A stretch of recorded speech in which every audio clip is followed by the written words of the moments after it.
Welcome home, residents. It's your Mayor Alistair back again with something vicious from the world of primitive war. As you all know, the second trailer dropped the other day, and it looks incredible. A perfect blend of that classic Vietnam genre with plenty of action and dark horror to satisfy fans of the original novels. But there is just so much in that trailer that one video won't cut it. So today we're going to analyze all the terrifying dinosaurs that you can expect to see in the film.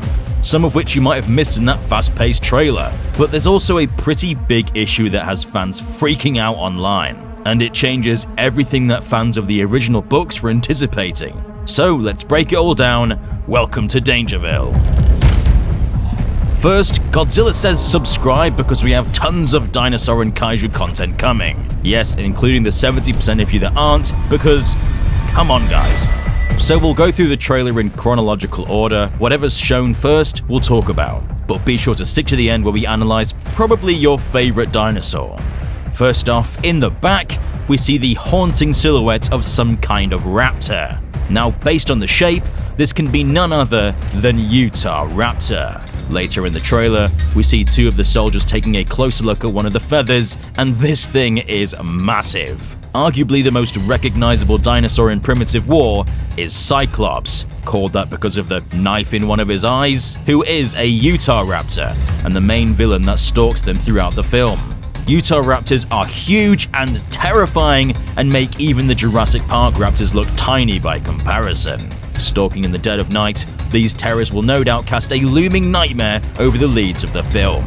Next up we have the Tyrant King himself, the Tyrannosaurus Rex, looking as imposing as ever, and there's not just one Rex, there's two, a male and a female. These hulking beasts will lead to scenes of absolute carnage, as seen in several moments of this trailer, like this poor guy getting absolutely obliterated. Also, fun fact, this is a recreation of a scene from that graphic novel. We also see it being fairly relaxed as the soldiers walk by, showcasing that it's not exclusively a bloodthirsty monster. This may be where the Rex's nest is, and it's protecting its young. So hopefully they don't engage and piss this thing off. Next up we have another dromaeosaur, though this raptor is smaller than the previously discussed Utah Raptor. This is Deinonychus, the dinosaur that the raptors from Jurassic Park were based off. Now, these actually look pretty accurate. Their feathers look realistic, and the size looks spot on to what we have on the fossil record. To me, this design looks almost like the animatronics I'd see in the Natural History Museum as a kid.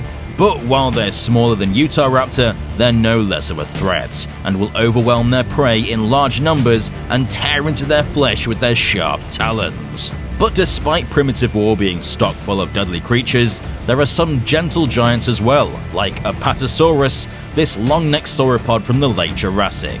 Now, you wouldn't be wrong for thinking this just looks like the Jurassic World design, but we'll get to that later. Next up we have one that's probably going to be some of your favorites, introduced during Dominion and then having a huge role in Rebirth, Quetzalcoatlus. This gigantic pterosaur from the late Cretaceous has a wingspan as large as an F-16 fighter jet. In the trailer, we see these pests flying overhead and picking off the team one by one, but also are likely to be looking for even larger prey. They also seem to be causing havoc to the overhead helicopters, preventing them from escaping the easy way. This is actually one of the most brutal scenes in the book as they hunt the soldiers down in the long grass, so hopefully it lives up to that. Now in the background, we see a herd of Maiasaura moving alongside the soldiers, and also some Corythosaurus, identifiable by the crests on their heads. They seem to be minding their own business. We also see a group of them drinking water by the lake alongside various other herbivores, though something else more deadly lurks beneath the water, and we'll get to that later. Now we have possibly one of your favorite dinosaurs, the herbivorous but not necessarily gentle giant, the Triceratops. With its 3 horns, large frill, and massive weight, these animals are not to be messed with, and during this scene, their stampede is clearly causing some mayhem for the soldiers. Now moving back to the river, there's an array of herbivores chilling here. You've got Maiasaura, Trike, Apatosaurus, but also one sneaky guy you might have missed, and that's the Amargasaurus, a genus of sauropod from the early Cretaceous identifiable by the large frill, which you can also see present in the Primitive War version. Though it's not just herbivores that are present in the river, because none other than Spinosaurus also lurks, hunting for any large prey that dares enter its domain.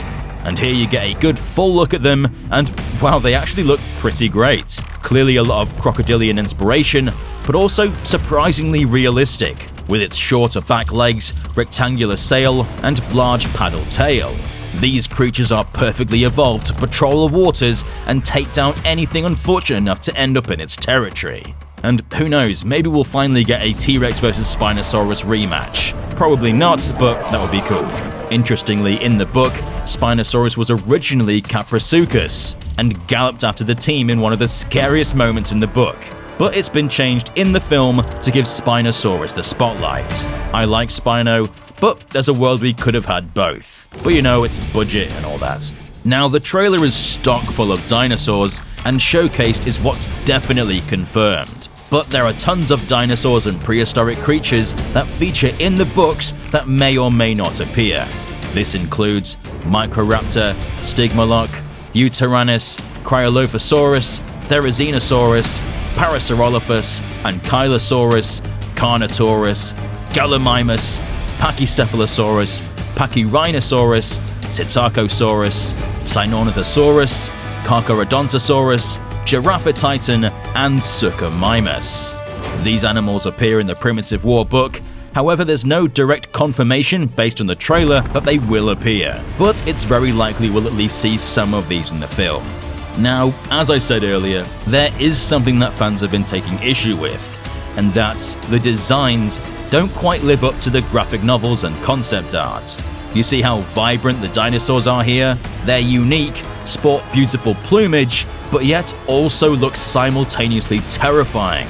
The T-Rex especially has this realistic but also stylized look to them that just screamed primitive war. Something about getting blood all over the feathering, something that we attribute to beauty, just screams horror.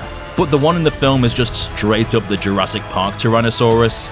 It does have some feathering which looks really nice, but that head shape and overall build just makes it seem like it's based off the Jurassic series and not the Primitive War source material that everyone loved. Same goes for the new designs like the Apatosaurus. Like, come on, that's literally just the Jurassic World design. Some people have even speculating that they're actually using ILM's model, which obviously they're not. It's a shame because Primitive War has some of the best paleo art there is. It evokes so much fear without sacrificing the naturalistic look of the dinosaurs. But on the bright side, the raptors still look really good. They haven't changed much there. It's just interesting to point out the clear design changes when it comes to the T-Rex and some of the others to make them look more like what the general audience thinks a Tyrannosaurus should look like, which is obviously the Jurassic Park T-Rex. But overall, this film looks awesome and is stock full of both deadly and gentle creatures that are sure to satisfy dinosaur fans across the world. From the fan favorites Spinosaurus, Tyrannosaurus, and Utahraptor to the lesser known ones like Amargasaurus. Primitive War looks to have it all. But which is your favorite? Let us know in the comment section down below.